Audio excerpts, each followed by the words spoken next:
क्यों भागी थी? अरे बोलो ना, क्यों भागी थी? तुम्हारे लिए क्या कुछ नहीं किया हमने? तुम्हें अपने परिवार की इज्जत का जरा भी ख्याल नहीं आया गोदा?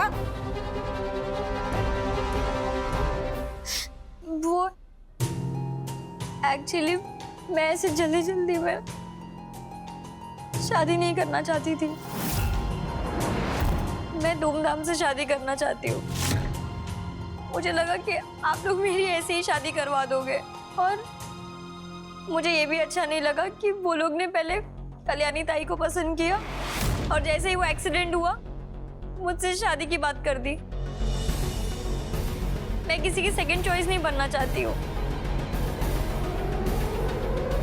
पागल लड़की, शादी वाले घर में तो ये सब होता रहता है ना। और रही बात शादी धूमधाम से करने की, तो आओ साहब ने इसलिए तो उस दिन कहा था ना कि गोदा को जो भी खरीदना है, जो कपड़ा लत्ता चाहिए सब ले देना। हो कि नहीं आओ साहब? समझ में नहीं आता तुझे? हाँ गोदावरी, तुम जैसा चाहती हो ना वैसी ही तुम्हारी शादी होगी। तुम इसकी चिंता बिल्कुल मत करना। एक सेकेंड आओ साहब।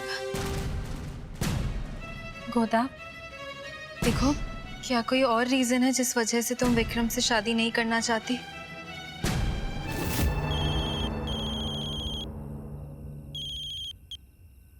हाँ पर हॉस्पिटल में क्या हुआ है अवनी को? गोदा देखो, तुम्हारे दिल में जो भी है ना, अगर कोई और बात है, कोई और प्रॉब्लम है तो तुम मुझे बता सकते हो। आई प्रॉमिस मैं तुम्हारी बात समझूंगी। गोदावरी, बता दो इसे कि तुम विक्रम के साथ खुशी खुशी शादी करना चाहती हो, और तुम इसलिए भागी थी क्योंकि तुम्हें डर लग रहा था कि हम तुम्हारी शादी कहीं जल्दी जल्दी में ऐसे ही ना कर दे। गोदा,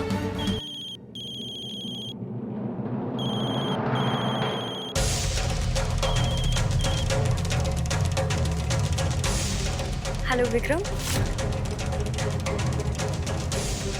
अभी तक नाराज हो क्या?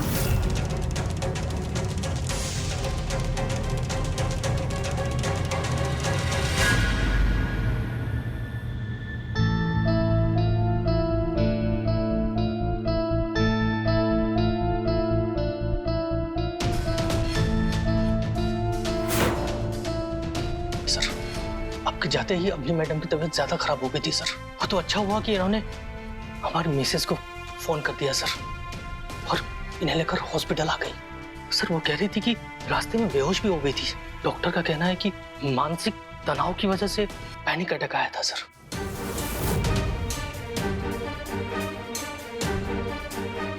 अभी कैसी है तबीयत? अभी ठीक है सर, खतरे से बाहर है सर। डॉक्टर का कहना है कि अगर दोबारा पैनिक अटैक आया तो बच्चा भी जा सकता है सर।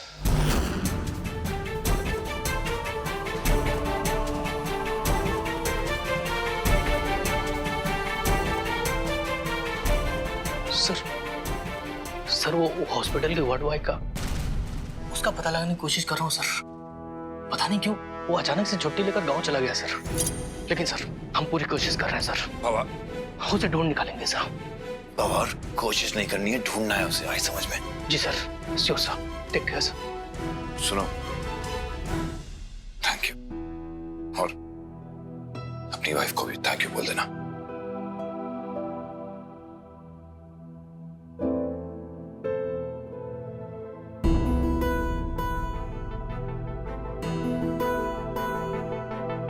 साहब, ये दवाई नीचे मेडिकल से। साहब, आप तू यहाँ क्या कर रहा है?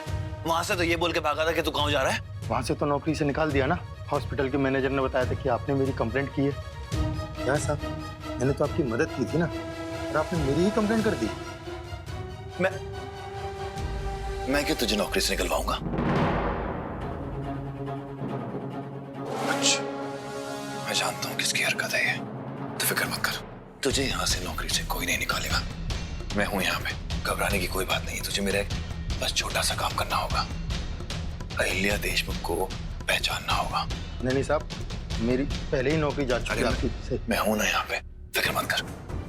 ठीक है साहब, आप जब बोलोगे मैं आपके साथ पहचान करने के लिए चल दूंगा। ठीक है, ये जी सर, ये दवाई नीचे मेडिकल से लाई।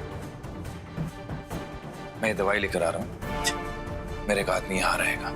जी साहब। ठीक है, कल सुबह तक आपकी सच्चाई सबके सामने होगी आज़ाद।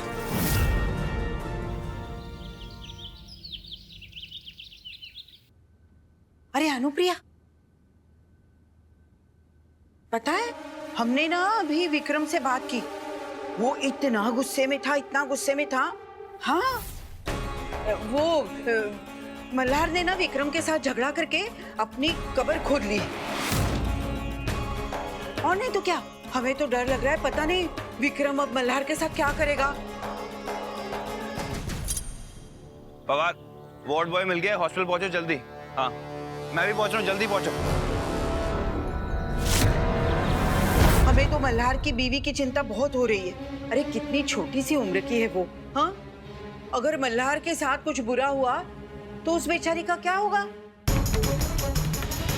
अपने नन्हे बच्चे के साथ वो कैसी जिंदगी गुजारेगी? और तुम जानती हो ना, विक्रम, दामिनी तई राजनीति वाले लोग हैं। कहाँ कहाँ पहुंचे उनकी।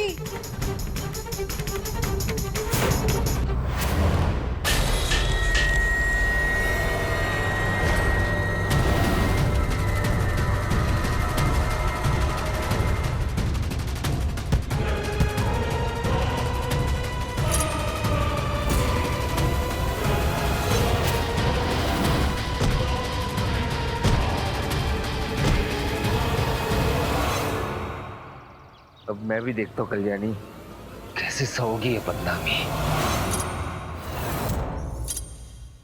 हमने सुना कि कल रात मल्हार की बीवी को अस्पताल में भर्ती किया है। बेचारी इतनी नाजुक है ना, अगर उसे कुछ हो गया तो। दामिनी ताई के लिए और उनके बेटे के लिए एक खून के सबूत मिटाना कोई बहुत बड़ी बात नहीं है।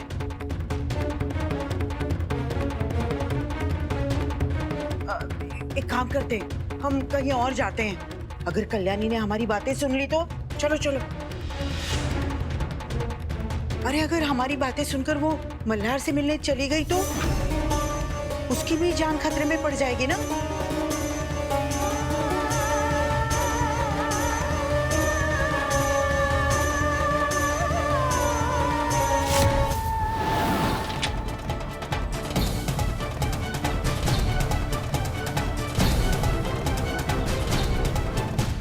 यही तो चाहता था विक्रम कि कल्याणी जाकर मल्हार को ढूंढे। अब होने वाले दामाद के लिए इतना तो करना ही पड़ता है ना।